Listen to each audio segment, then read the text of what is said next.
మన ప్రభువును రక్షకుడైన యేసు క్రీస్తు అతి శ్రేష్టమైన నామాన్ని బట్టి ఈ ఉదయకాల హోసన్న దైవ సందేశాలని కార్యక్రమం వింటున్న దేవుని బిడ్డలను మీకు శుభం కలుగునగాక.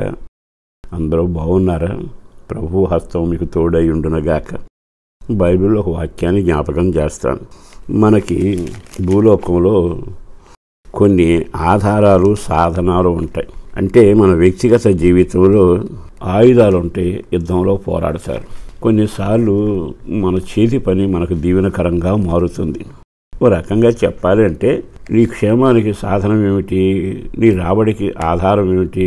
వ్యాపారం చేస్తానండి, వ్యవసాయం చేస్తుంటానండి, ఇదిగో ఈ చేతి పని చేస్తుంటానండి, ఈ కూలి పనికి వెళుతున్నానండి అంటే అర్థం ఏంటంటే నీకు నీ కుటుంబానికి ఆధారం క్షేమం అదేగా. అలాంటి సాధనాలు ఉండబట్టి మన జీవితంలో ఏదో రకంగా పైకొచ్చి పబ్బం గడుస్తుంది, కడుపు నిండుతుంది, పైన సాగుతుంది, రోజులు బాగున్నాయి. కొన్నిసార్లు అవి అడ్డం తిరుగుతాయి. పని లేకపోతే, నీ వ్యాపారం నడవకపోతే, కొన్ని ఇరుకులు వచ్చినప్పుడు నలిగిపోతుంటావు, కృంగిపోతుంటావు. కానీ బైబిల్ ఒక మాట ఎందుకో మీకోసం చదివి వినిపించాలని నేను ఆశపడుతూ ఉన్నాను.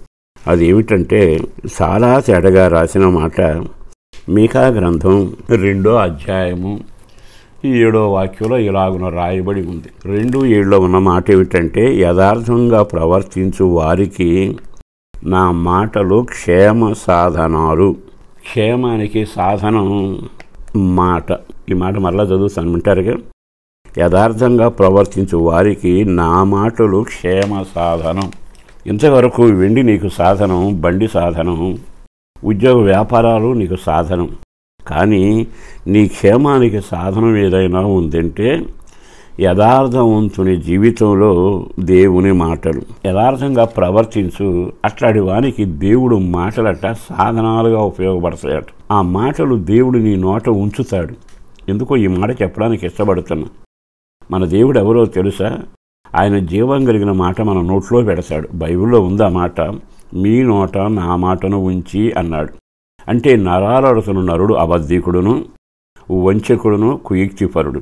అయినా నువ్వు యేసు ప్రభు రక్తం ద్వారా కడగబడి దేవుని సొత్తుగా బ్రతకడం మొదలు పెడితే నీ నోట్లో జీవం కలిగిన దేవుని మాట పెడతాడు. అది నీకు క్షేమానికి సాధనాలుగా మారుతాయి. అంటే దేవుని మాట ఎక్కడుంటే అక్కడ క్షేమం కలుగుతుంది. జీవం కలిగిన దేవుని సన్నిధిలో నీవు ఆ మాట విడుదల చేస్తే అద్భుతమైన పరిచయం జరుగుతుంది. అందుకే మన మాటలు ఎప్పుడు అవును అన్నట్టు ఉండాలి. రెండవది, మన మాటలు జీవంతో పలికేవై ఉండాలి. ఉప్పు వేసిన సంభాషణలాగా ఉండాలి. అంటే నీ మాట ఎప్పుడైతే వినబడుతుందో, నీ మాట ఎప్పుడైతే దైవ సంబంధమైన పవిత్రమైన పలుకులలాగా ఉంటాయో అది నీ జీవితానికి క్షేమంగా ఉంటుంది. విశ్వాసంతో పలకండి, దేవుడు అద్భుతమైన కార్యం చేస్తాడు. నీ మాట ఒకరిని ఘనపరుస్తూ దీవిస్తూ పలికితే దీవెనకరంగా ఉంటుంది. అలా కాకుండా వ్యతిరేక పదములు వాడారనుకోండి, వీడు తప్పుతాడు, వీడికి భవిష్యత్తు ఉండదు, దీనికి పెళ్లి కాదు అంటూ వ్యతిరేక పదాలు వాడారనుకోండి, ఆ మాటల వలన వాళ్ళ భవిష్యత్తు అలాగే ఉండిపోతుంది. అందుకని ఇక్కడ దేవుని వాక్యం చెప్పింది ఏమిటంటే యథార్థంగా ప్రవర్తించు వారికి నా మాటలు క్షేమ సాధనాలు. మరి ఈ సాధనాలు నువ్వు చేత్తో పట్టుకోవచ్చుగా. దేవుని మాటలు, విశ్వాసపు మాట, జీవపు మాట, శక్తి కలిగిన మాట నువ్వు వాడుతూ ఉండి అద్భుతమైన కార్యాలు జరుగుతాయి. అంటే నీ నోటితో జీవవాకులు పలుకుతూ ఉంటే జయాన్ని, అభివృద్ధిని, ఆశీర్వాదాన్ని చూడగలం. యేసు ప్రభు చాలాసార్లు చెప్పిన మాట ఏమిటో తెలుసా? నాకు చేపలు దొరకలేదయ్యా అన్నాడు. మా పడవ ఖాళీగా ఉందయ్యా అని. ఆయన ఏమన్నాడు తెలుసా? కుడి పక్కన వల వేయండి, మీకు దొరుకుతుంది అని. వెంటనే ఆ మాటకు వాళ్ళు లోబడి వల వేశారు. విస్తారమైన చేపలు పడ్డాయి. ఇప్పుడు ఆయన మాట నీకు ఆశీర్వాదపు సాధనం. ఆ మాట పలికాడుగా, బావిలో నీళ్ళు తీసి బాణలో పోయండి, బాణలో నీళ్ళు తీసుకెళ్ళి బంతిలో పోయండి అన్నాడుగా. వెంటనే కార్యం జరిగిందిగా. కనుక నీ జీవితంలో క్షేమ సాధనం వెండి కాదు, ఉద్యోగం కాదు, లేదు ఇంకా ఇతరత్ర అవి మాత్రమే కాదు.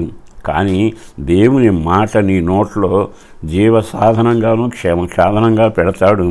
దాని ద్వారా ప్రతి విషయంలో ఒక అద్భుతం, క్షేమాన్ని మీరు చూచుదురుగాక. పరిశుద్ధుడును ప్రేమామడిన ప్రభు వందనాలయ. పరమని ప్రేమ కొరకు ధన్యవాదాలు. కృప వెంబడి కృపచేత నింపి నడిపించి మీరు మహిమ పొందండి. ఓ దీవెన, నెమ్మది, క్షేమం కలుగ చేయండి. కుటుంబాలను, బిడ్డలను దీవించండి. చదువుల రంగమైన, ఉద్యోగమైన, వ్యాపారమైన, చేతి పనైనా, కూలి పనైనా, వాళ్ళకున్నది ఏ జీవనోపాధినైనా దీవెనకరంగా మార్చండి. పిల్లల భవిష్యత్తు బాగుండాలి, కుటుంబంలో సమాధానం ఉండాలి, ఇంటి వారందరికీ రక్షణ కలగాలి. మనశ్శాంతితో నడిపించి మహిమ పొందండి. నీ కొరకు బ్రతకడం నేర్పించండి. రాజ్యానికి సిద్ధపరచండి. యేసు పేరట వేడుతున్నాం తండ్రి. ఆమేన్.